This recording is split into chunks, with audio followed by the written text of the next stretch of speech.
ಭದ್ರಾವತಿಯಲ್ಲಿ 3 ದಿನಗಳ ಅಂತರದಲ್ಲಿ ಮತ್ತೋರ್ವ ರೌಡಿ ಶೀಟರ್ ಕಾಲಿಗೆ ಗುಂಡೇಟು ಬಿದ್ದಿದೆ. ರೌಡಿ ಶೀಟರ್ಗಳ ಹುಟ್ಟಡಗಿಸಲು ಎಸ್ಪಿ ಮಿಥುನ್ ಕುಮಾರ್ ದಿಟ್ಟ ನಿರ್ಧಾರ ಕೈಗೊಂಡಿದ್ದು ಸಾರ್ವಜನಿಕರ ಮೆಚ್ಚುಗೆಗೆ ಪಾತ್ರವಾಗಿದ್ದಾರೆ. ಶುಕ್ರವಾರ ರೌಡಿ ಶೀಟರ್ ಗುಂಡಾಯಾನೆ ರವಿ ಕಾಲಿಗೆ ಗುಂಡು ಹೊಡೆಯಲಾಗಿತ್ತು. 3 ದಿನದಲ್ಲಿ ಭದ್ರಾವತಿಯಲ್ಲಿ ಮತ್ತೊಬ್ಬ ರೌಡಿ ಶೀಟರ್ ಶಾಹಿದ್ ಕಾಲಿಗೆ ಪಿಐ ನಾಗಮ್ಮರಿಂದ ಗುಂಡು ಹಾರಿಸಲಾಗಿದೆ. ಶಾಹಿದ್ ರೌಡಿ ಗ್ಯಾಂಗ್ನಲ್ಲಿ ಗುರುತಿಸಿಕೊಂಡಿದ್ದ. ಈತನ ವಿರುದ್ಧ 12 ಪ್ರಕರಣಗಳಿದ್ದವು. ಪೊಲೀಸರ ಮೇಲಿನ ಹಲ್ಲೆ ಸೇರಿದಂತೆ 12 ಪ್ರಕರಣಗಳಿಗೆ ಬೇಕಿದ್ದ ಶಾಹಿದ್ ನ್ಯಾಯಾಲಯದ ಕಲಾಪಗಳಿಂದ ತಪ್ಪಿಸಿಕೊಂಡಿದ್ದ. ಇನ್ನು ಭದ್ರಾವತಿ ಪಿಐ ನಾಗಮ್ಮ ಪಿಸಿ ನಾಗರಾಜ್ ಬಂಧಿಸಲು ಹೋದಾಗ ತಪ್ಪಿಸಿಕೊಳ್ಳಲು ಯತ್ನಿಸಿದ ಶಾಹಿದ್ ಪಿಸಿ ನಾಗರಾಜ್ ಮೇಲೆ ದಾಳಿ ನಡೆಸಿದ್ದ.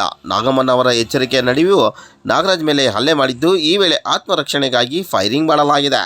ಶಾಹಿದ್ 2024ರಲ್ಲಿ ಶಿವಮೊಗ್ಗದಲ್ಲಿ ನಡೆದ ಡಬಲ್ ಮರ್ಡರ್ ಕೇಸ್ನಲ್ಲಿ ಆರೋಪಿಯಾಗಿದ್ದ. ಯಾಸಿನ್ ಕುರೇಶಿಯ ಆಪ್ತ ಹಾಗೂ ಆದಿಲ್ ಗ್ಯಾಂಗ್ನಲ್ಲಿ ಗುರುತಿಸಿಕೊಂಡಿದ್ದ. ಈತ ಬೇಲ್ ಪಡೆದು ನ್ಯಾಯಾಲಯಕ್ಕೆ ಹಾಜರಾಗದೆ ತಲೆಮರೆಸಿಕೊಂಡಿದ್ದ. ಭದ್ರಾವತಿಯಲ್ಲಿ ಶಾಹಿದ್ ಯಾಸಿನ್ ಕುರೇಶಿಯ ಎದುರಾಳಿಯ ಮಾಹಿತಿಯನ್ನು ಪಡೆದು ದಾಳಿಗೆ ಸಂಚು ರೂಪಿಸಿದ್ದ ಎಂಬ ಮಾಹಿತಿ ಇದೆ. ಇನ್ನು ಈ ವೇಳೆ ಇಬ್ಬರು ಪತ್ತೆಯಾಗಿದ್ದು, ಉಳಿದವರು ತಲೆಮರೆಸಿಕೊಂಡಿದ್ದಾರೆ.